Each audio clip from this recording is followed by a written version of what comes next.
that's kind of the entire point of the bedside racks, is that we can carry all of that gear without having to sacrifice valuable space in the bed. So I use this truck Monday through Friday to move equipment and pallets around periodically, and I can still do that without having to unload all this gear from the truck.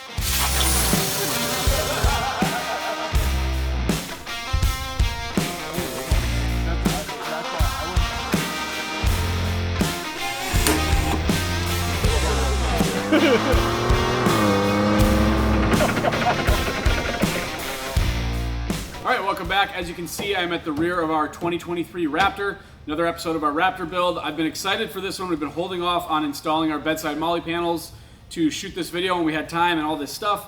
I'm not going to go through it all because we'll go through it step by step as we're installing it. But I got a bunch of gear that I like to carry in my truck, especially in the summer. We're going to get that gear mounted up with the help of some BuiltRight Industries hardware. So let's dig into it. All right, so you might remember in an earlier video, we wired up this Rigid Industries light on some Mountech equipment on this panel. So we had some auxiliary lighting in the bed. I'm going to take this off right now. I'm going to flip the light around so I can pull this panel off. And then we'll remount a mount to the larger bedside rack panel in just a second.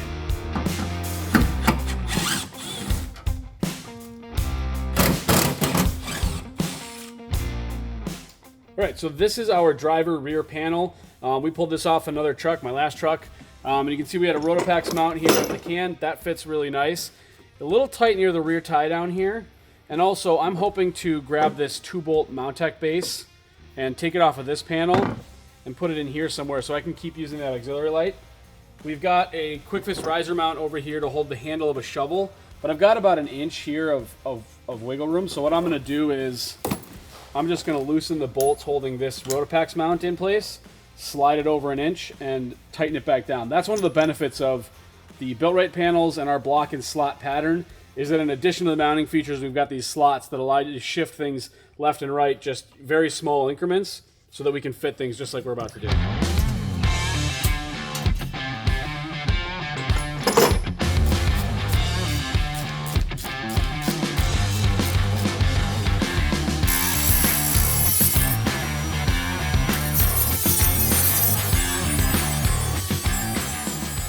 All right, so the last thing before I can install this is I've got this clamp from our bed cover. I'm gonna slide this clamp over to here just to get out of the way of the top edge here.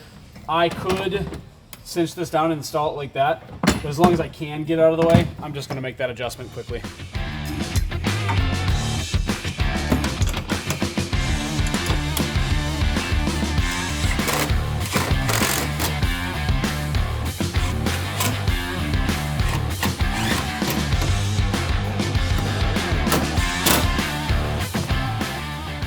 This is such a perfect example of why these Mountech arms are sick with this extra cutout here. The 3 notches. Because otherwise I would never, like, the handle would either be front or back. Mm-hmm.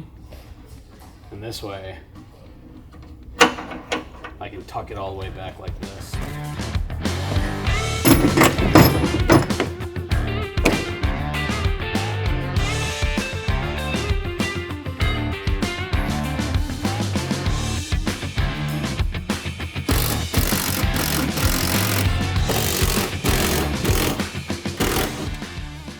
All right, so we've got the box link plate off here.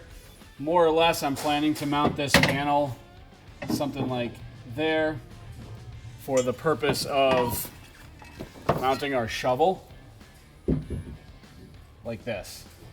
So I'm gonna mount the panel, and then I'm gonna get this riser mount mounted onto the panel, and we'll be all set to move on. Being that these are thread forming screws, I try to demonstrate patience and get them started by hand. I don't always, but it's a good thing to do. Also, a little bit of anti-seize is not a bad idea on these. Because the front and the back of these bolts are both exposed to the elements, just a good idea to have some protection in there.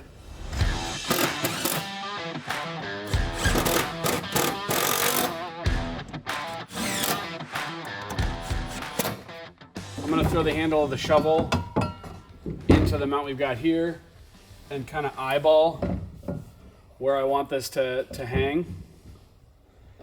Center the handle there. I'm not going to have to reach behind here with any tools because I've got one of our MOLLE nuts. So I got the MOLLE nut in place, hold it there with a finger, and then just install this riser mount. Make sure it's nice and straight. the purpose of this riser mount, and the reason that we designed this originally is what we could do is take this clamp, mount it right to the panel, but then because of the shape of the head of the shovel, we'd be interfering with the panel itself. So this riser mount sets the clamp about an inch out, inch and a quarter out away from the panel, like so. So that this clamp is going to hold the head of the shovel in such a way that the spade is not going to be running into the panel. So all I've got to do now is use some of this 1/2 inch hardware to reinstall the rubber mount here into the riser mount. We'll be good to go. Shout out to Mike French at Shovel Tech. He sent me this shovel years ago, and it's just so bad. All right, so now we've got our rear passenger side panel. This is the panel that I'm going to mount our power tank on. Now, because of the height of the power tank and that we have a tonneau cover, we're a little bit restricted. And the mount here from power tank is going to sit something like this. All right, so it kind of covers up a couple of our mounting holes on this, but we can still make do. Sometimes it takes some trial and error to get it to fit exactly where you want it. I like to have the bottom of the tank actually resting slightly on the bed so that we remove some of the load from the panel just because it's a nice thing to do. So I'm going to do that. The other thing we're going to use here is that power tank makes a little plate here. I think maybe they call it their power plate. But this is essentially a backer for behind the panel, like a giant washer. It's going to help distribute the load because those power tanks can be pretty beefy. So let me go ahead and do that. Once I had this exactly where I wanted, I used a piece of gaff tape just to keep that thing from shifting around while I got all of these holes lined up.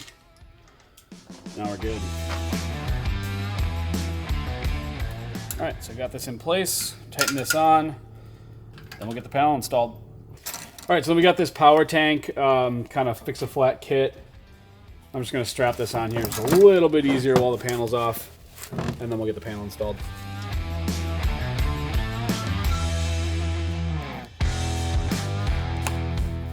All right, so panel's set up more or less in place. I'm gonna use my 9/16 wrench to move this clamp back here towards the back of the bed, and then I'll pull out the box link plate and the tie down here and we'll get it installed.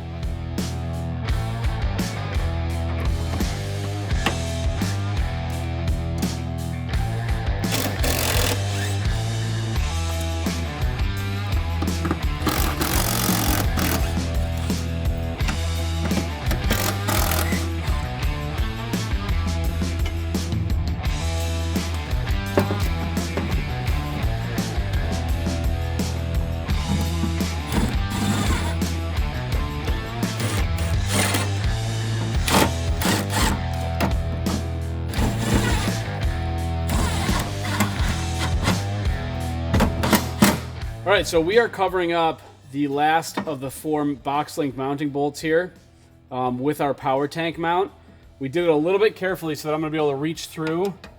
So you see I left also some hardware out of here. I'm gonna be able to reach through here, tighten us down, and then we'll reinstall this last piece of hardware.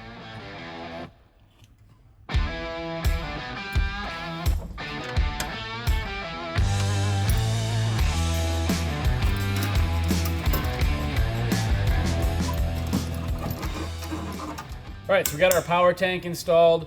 Pretty snug fit with our tonneau cover here. It is working, but I'm afraid that when I go to close the tonneau cover, this might be just barely in the way, so there may be some fine adjustment here. But before we do that, we're gonna go finish the front and we'll adjust the bar.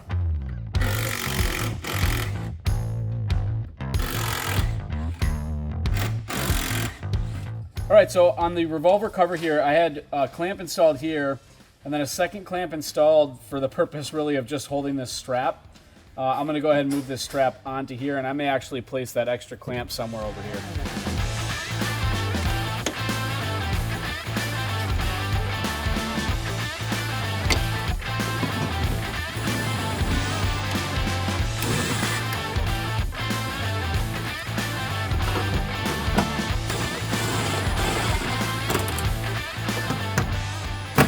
All right, so for this panel and really the small panel on either side, I think it's a great place to mount pouches because it's a nice way to reach over. So in this case, what I'm gonna do is I've got one of our large pouches. I'm gonna load this up with my ratchet straps, tie-down straps, so that I can quickly grab those. But this is gonna keep them kind of nice and safe and secure. So I'm just gonna attach this pouch to the panel.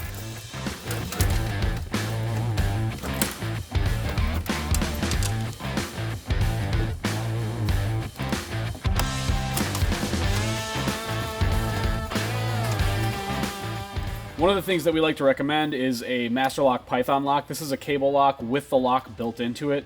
It's just less moving pieces. So the lock goes in here, cinches down the center, and then it can't be pulled off. Obviously, like a bolt cutter or something is going to cut a cable lock. That will always be the case. This is going to keep people from quickly and easily grabbing anything you've got. So what we did is we kind of took it a step further and designed this bracket.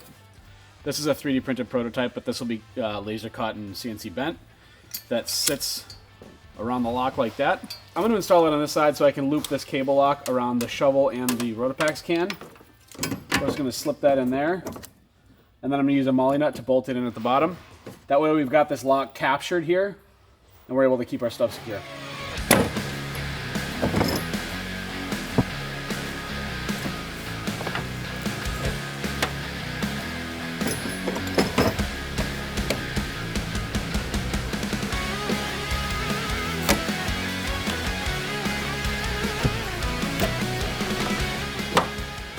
So you can decide how tight you want this to be, how tight you want it to be.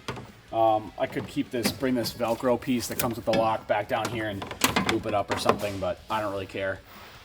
Just makes me feel good. All right, so we've got our MAXTRAX mounted here to our bulkhead accessory rail. These are prototype MAXTRAX brackets, and I have a Rev 2 prototype that I want to get on here. So I'm going to pull these MAXTRAX off. I'm going to pull the brackets off. We'll go over to the tailgate of one of our other R&D trucks and get things swapped over and then bring them back and reinstall them. We're also going to shift this. This is centered.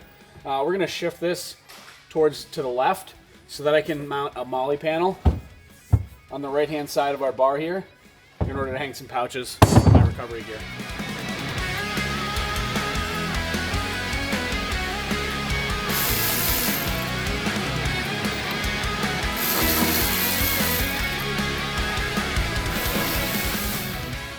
All right, so we've got the Rev 1 prototypes here, kind of stripped of these MAXTRAX mounts. I'll point out a couple of differences between the two. If you look at the top, I mean, obviously the color is different. If you look at the top here, one of the things that we added with Rev 2 is marks. And it didn't show up in the print because it's such fine print, but we're going to show dimensions here so that you know for a MAXTRAX, for example, the spacing is 270 millimeters.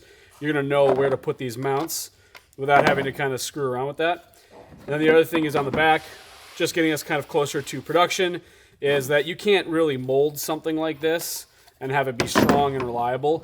It needs to have a uniform wall thickness throughout the part. So we've shelled out the back and added some ribbing here. That's going to provide us with a uniform wall thickness, which is going to allow for like a better injection mold, but also a ton of stiffness. So this is, again, representative, so it's not quite what it'll be like when it's a glass-filled nylon material, but this looks pretty darn close to production.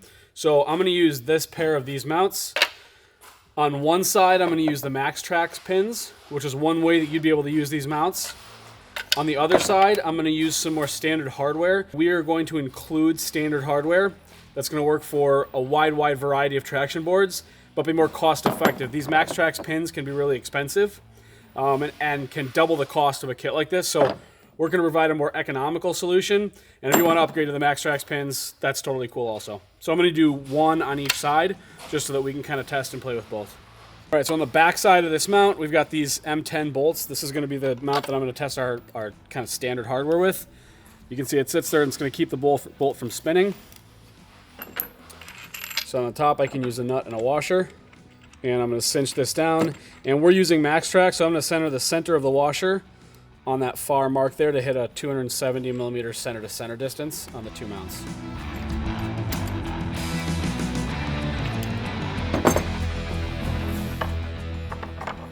Perfection. Nice. All right, so that's one side. All right, so in a case where you're not using the supplied mounting hardware and you're using the pins, this nut, same size nut here, will fit in, provided you buy the pins that are M10. Just like that, and I'll do the same thing on the other side.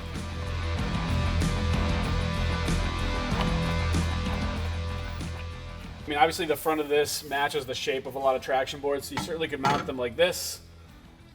You also can mount them like this. I'm going to mount them so that the wider portion is on the inside of the MAXTRAX, which is going to leave me more room on either side on the bar to mount this MOLLE panel. So that's loose enough to move it around. I'm going to do the other side. So I got to get the spacing right on here, but these are loose enough that I can slide them. Beautiful. So now I'm going to slide this all the way to the side. like that.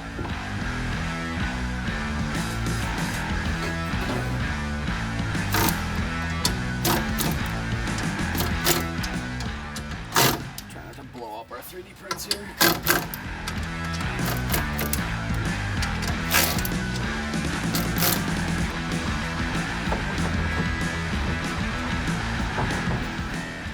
Go grab that other set.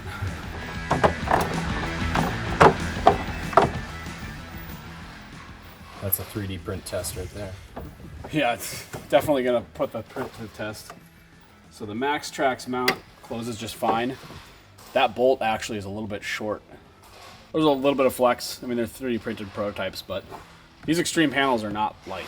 The last thing I'm gonna do as we're getting this bed set up is I'm gonna attach this small MOLLE panel here, one of our tech plates, to the bulkhead accessory rail. For now, I'm gonna mount this recovery strap. I'm gonna put a pair of super clamp riser mounts with super clamps on them, just like this. So this is gonna be a great spot for me to mount either a recovery strap, big tie-down straps, a fire extinguisher, a number of different things right in this location, right here on the bulkhead. Our MOLLE nuts make it pretty easy to do this after you've installed the panel, but nothing's easier than just manipulating it like this in your lap.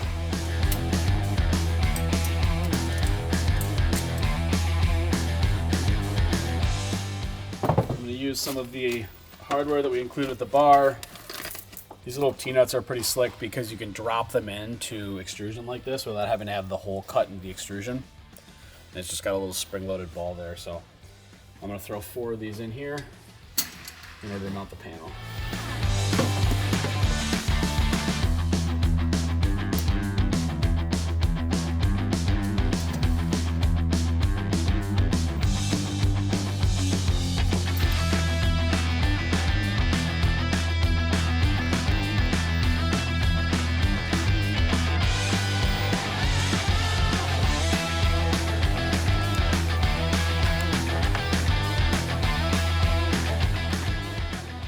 All right, so we've got the recovery strap mounted to a BuiltRight tech plate on the bulkhead accessory rail next to our recovery boards here. Just to kind of summarize, on the driver's side, we added that auxiliary light on a Mountech arm so that we can kind of manipulate some extra lighting. We've got a 3-gallon RotopaX can. We have our ShovelTech shovel on a couple of BuiltRight riser mounts. We've got our 4 MAXTRAX boards here. They're mounted to prototype traction board mounts that we're using. Really happy with those, excited to get those to market. We got a pouch attached to our small panel up here, and then on the rear passenger side, we've got a power tank mount with a power tank as well as their tire repair kit. So we're carrying all of that all day, all week, and I can still carry pallets and equipment around the bed of my truck. And that's kind of the entire point of the bedside racks, is that we can carry all of that gear without having to sacrifice valuable space in the bed. So I use this truck Monday through Friday to move equipment and pallets around periodically, and I can still do that without having to unload all this gear from the truck. That's all we've got for you this week. If you like this kind of content, we're gonna be doing more of it. Please consider liking and subscribing to our channel. You'll be notified every single Monday when our new video comes out. Have a good one. See you next week.